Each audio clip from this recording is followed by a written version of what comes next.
Mba vao ahafantateraka kosa dia nahato ny didy fandroana ny Dr Tsinjo Rakotomaharo. Io no tapaka teo anivon'ny filakevim-panjakana nitondra fanazavana fanampiny mahakasika izay indrindra sy ny mety ho vokany ity voakasiky ny raharaha indrindra.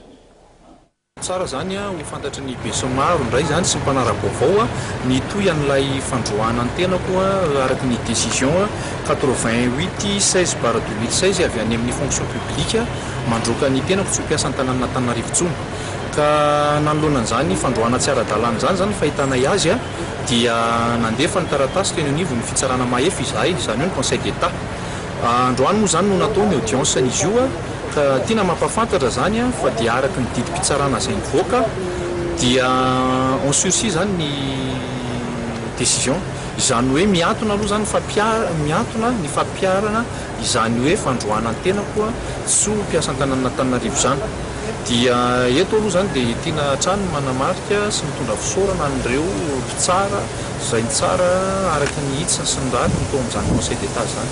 Vao nanomboka moa zany ny fisian'iny décision iny tamin'ny voalohan'ny volana Mai dia tsy tafiditra tao anatin'ny torona permanence sy ny toro mahazatra moa zany ny tena. Ka fieritreretanay azy aorian'izao sursis zao dia misy ny asa mety ho sahazan'ny tena zany ho fampandrosoana hatrany ny tanàna Antananarivo sy ho an'ny vahoaka rehetra eto amin'ny renivohitra.